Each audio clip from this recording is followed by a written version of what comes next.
Salaar trailer చూస్తారా భయ్యా? ఏం భయ ఇంత లేట్గా అడుగుతున్నారు? ట్రైలర్ వచ్చి రచ్చ రచ్చ చేసింది.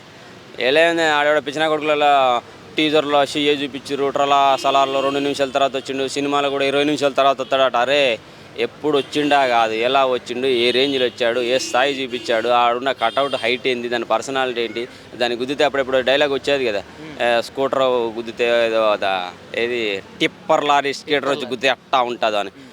పిడికిలు ఊరికే బిగించలేదు రా భయ్. టీజర్లో 5 ఏళ్ళు బిగించిండు అంటే ఆయువును బంధించిండు, పంచభూతాలని బంధించిండు. 5 ఇండస్ట్రీలో సినిమా వస్తుంది, థియేటర్లో ఓపెన్ చేస్తే 5 ఏళ్ళు పంచభూతాలే కాదు 5 ఇండస్ట్రీలు కూడా బద్దలవుతాయి, అన్ని రికార్డులు షేక్ అవుతాయి. సినిమాలో కూడా 20 మినిట్స్ తర్వాత వస్తున్నాడు అంటే ఆల్రెడీ ట్రోల్స్ స్టార్ట్ చేసారు. 20 మినిట్స్ తర్వాత ఎత్తుంది నీకు సలార్ని ఏదో మీరు కేజీఎఫ్ లింక్ పెడుతున్నారు కదా, దానికి సంబంధం లేదు.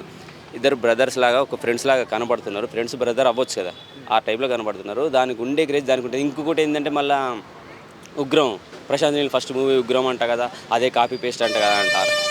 అరే ఉగ్రం పేరుకి సలార్, అసలు సలార్ పేరుకి ఎవరికైనా అర్థం తెలుసా? సలార్ అంటే ఏందో అర్థం తెలుసా? సలార్ అంటే అది ఉర్దూ పదం అంటున్నారు. లీడర్, ఒక మంచి నెంబర్ 1 లీడర్ అంట. ఒక అడవిలో ఉండే జంతువుల్లో నెంబర్ 1 ఏదన్నా లయన్ కదా. సింహం, ఎలిఫెంట్ ఎంత పెద్దగా ఉండని దాన్ని ఉడగొట్టేది లయన్ అంట. ఒక లయన్ లాగా, ఒక సూపర్ హీరో లాగా, ఒక నెంబర్ 1 లీడర్ లాగా అంట సలార్ అంటే మీనింగ్ అర్థం.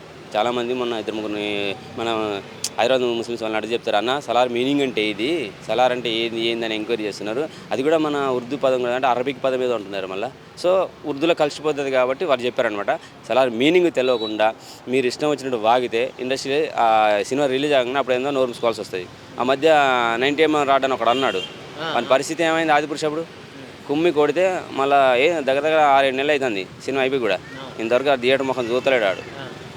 నోరు పారేసుకునే ముందు కొంచెం జాగ్రత్తగా నోరు అదుపులో పెట్టుకొని, నాలుకకి నరం లేదుగా ఏదేదో మాట్లాడుతుంటారుగా, ఉన్నదనుకొని మాట్లాడండి. నరం ఉంటే కొంచెం ఇంత జాగ్రత్తగా మాట్లాడాలి, ఉన్నదనుకొని మాట్లాడండి, లేదనుకొని మాట్లాడకండి. అందరికీ లేదు కదా, మాకు లేదు కదా అని ఇట్లా పట్ల వాగితే కుక్కని కొట్టినట్టు కొడతారు. మళ్ళీ జాగ్రత్తగా ఉండండి. ఎలా అనిపించింది అంటే ప్రభాస్ గారి లుక్స్ అవన్నీ చూసినా? కొత్తగా మళ్ళీ పాత సినిమాల్లో ఏదో ఆ ఛత్రపతి అది ఇది ఒక రీసెంట్గా వచ్చిన పాట అయితే ఛత్రపతిని గుర్తు తెచ్చిందన్న. ఛత్రపతి ఎంత ఇట్టు ప్రభాస్కి, ఛత్రపతిని గుర్తు తెచ్చింది, ఛత్రపతిలోని తీసి పెడుతున్నట్టున్నారు. అరే ఛత్రపతి ఎంత ఇట్టించిందో అది ఆలోచించండి రా భయ్. ఛత్రపతిని గుర్తు తెస్తే ఇక అదే తీసి ఇట్లా పెడతారని నెగిటివ్ ఆలోచించండి. ఛత్రపతి సినిమా ఎంత ఇచ్చింది ప్రభాస్కి, ఇండస్ట్రీ మొత్తం షేక్ చేసింది కదా. అదే సినిమా ప్రభాస్ తోటి హిందీలో పడితే ఎట్లుండేది ఇంకా. అప్పుడు డైరెక్ట్ దాన్ని హిందీలో మన బాహుబలిని డబ్బింగ్ చేసి రిలీజ్ చేసి ఉంటే ఛత్రపతి అప్పుడే ప్రభాస్ గ్లోబల్ స్టార్ అయ్యేవాడు. అది చేయకపోవడమే మైనస్ అయిపోయింది. ఇప్పుడు బాహుబలి తర్వాత గ్లోబల్ స్టార్ అయ్యిండు. సలార్లో వచ్చిన లుక్, హైటు, కటౌట్, ఇక సలార్ తర్వాత మళ్ళీ మనోడు మళ్ళీ గ్లోబల్ స్థాయికి వెళ్ళిపోతాడు. ఎలా అంటే ఇద్దరు ఫ్రెండ్స్ మధ్య స్టోరీ అంటున్నారు, ఎలా అనిపిస్తుంది? దాంట్లో విలనిజం కూడా కనబడుతుంది అన్న. ట్రైలర్ చూస్తే విలనిజం కూడా కనబడుతుంది. పృథ్వీరాజ్ కూడా మంచి డైరెక్టర్, మంచి యాక్టర్ ఆయన. సో నాకు తెలిసి అయితే బాహుబలి ఇద్దరు బల్లాల దేవుడు అన్నదమ్ములు ఎట్లా కొట్టుకున్నారో ఆ రేంజ్లో కొట్టుకుంటే బాహుబలి రికార్డు కూడా పడుకుంటే ఏమో. నాకు తెలిసినంత వరకు అయితే బాహుబలిని బీట్ చేయదని అనుకుంటాను. ఎందుకంటే రాజమౌళిని ఇప్పటివరకు అటువంటి డైరెక్టర్నే చూడలేను. హీరో అంటారు కదా, ఆడి హీరో, డైరెక్టర్లో హీరోడు, ఒక రంగంలో ఒక మంచి అనుభవంతో గ్రేట్ అయ్యి నెంబర్ 1 పొజిషన్కి వెళ్ళిన వాడే హీరో. పాటలు పాడి డ్యాన్స్ వేసి నలుగురిని కొడితే కాదు, ఏ రంగంలోనైనా వాడు నెంబర్ 1 పొజిషన్కి అంటే వాడి హీరో అనమాట. సో మనకున్న హీరోల్లో ఒక నెంబర్ 1 హీరో డైరెక్టర్ రాజమౌళి అనమాట. ఎవడన్నా తేడాగా మాట్లాడితే ఆ రోజు కథమేనా. మొన్న రాట్లే దింపారు కానీ ఇంకా ఈసారి ఇంకేమేం చేస్తారు.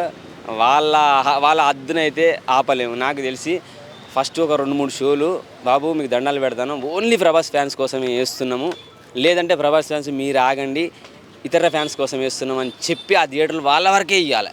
ఏదైనా ఐడి కార్డ్ అని వదిలిపెట్టేసి, లేకపోతే ప్రభాస్ ఫ్యాన్స్ మాత్రం ఊరుకోరు. ఈసారి ఐమాక్స్ కూడా తగలబెడతారేమో నాకు తెలిసేది.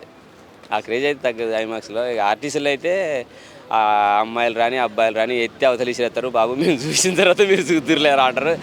నాకైతే వణుకు పుట్టేస్తుంది ఇప్పుడు ఆలోచిందే. చలికాలం అని కదా రవి, ఆ ప్రభాస్ ఫ్యాన్స్ హంగామా చూడబోతుంటే వణుకు పుట్టేస్తుంది. ఎందుకంటే అంత క్రేజ్ పెరుగుతుంది సినిమాకి రాను. ఆ క్రేజ్కి తగ్గకుండా ఆర్టిస్టులా ఉండే రచ్చ ఆర్టిస్టులు ఉంటుంది. ఐమాక్స్లో కూడా తగ్గదు. కాకపోతే ఏంటంటే మనకి ఐమాక్స్లో లోపట మనం మాత్రమే పర్సనల్గా ఎంజాయ్ చేయగలుగుతాం. ఆడ పేపర్లు జల్లి ఎగిరేసి, సీట్ల మీద ఎగిరేసి, తెర మీదకి ఎగిరేసి అంత సీన్ రానివారు కాబట్టి కంట్రోల్గా ఉండాల్సి వస్తుంది. ఎందుకంటే కొంచెం మంచి క్లాసీ పీపుల్స్ వస్తారు కాబట్టి ఆడ కంట్రోల్ చేసుకోవాల్సి వస్తుంది అనమాట. ఒక మాటలో ఏం చెప్తారు ప్రభాస్ ఫ్యాన్స్కి సలార్ మూవీ ట్రైలర్? సలార్ గురించి అంటే చాలా రికార్డులన్నీ బ్రేక్ అన్న. సలార్ అన్నాడుగా, సాలా 2 అక్షరాలు 6 రికార్డులు అన్నీ బ్రేక్ అన్న. సాలార్ రికార్డులు అన్నీ బ్రేక్ అయిపోతే మళ్ళీ ప్రభాస్ని అప్పుడెప్పుడు స్టాచ్యూ ఏదో లండన్ మ్యూజియం ఏదో స్టాచ్యూ పెట్టానుగా, మళ్ళీ డబల్ పెట్టాల్సి వస్తుందేమో నాకు తెలిసి. మంచి ట్రైలర్ వచ్చింది, మంచి మూవీ రాబోతుంది. హ్యాపీగా ప్రశాంతంగా 2 రోజులు ఆగండి, థియేటర్లో సినిమా పడుతుంది. అప్పటివరకు ఏ గొడవ లేకుండా ప్రశాంతంగా నిద్రపోండి. ఇక తెల్లారి నైట్ ఎక్కడ ఏడా వాడదాన్ని గుర్తు పెట్టుకొని పోయి ఆడ వాడుకోండి, థియేటర్ కాడ వాడుకోండి. ఫ్యాన్స్ అయితే పక్కా వాడుకుంటారు. నేను ఐమాక్స్ కానీ ఉన్నాను కాబట్టి ఎదురు చూస్తాను ఎప్పుడు బుకింగ్ ఓపెన్ అవుతుందా అని. ఎందుకంటే ఆన్లైన్లో క్లోజ్ చేస్తాడు. థియేటర్ కాడికి వెళ్ళి ఆన్నే ఉండి నైట్ చిన్నగా ఓపెన్ చేయగానే ఫస్ట్ ఇటు నిలబడేది తీసుకుంటా అవసరం అయితే. ఓకే. ఖచ్చితంగా సినిమా చూడండి అయితే ఛాన్సే లేదు.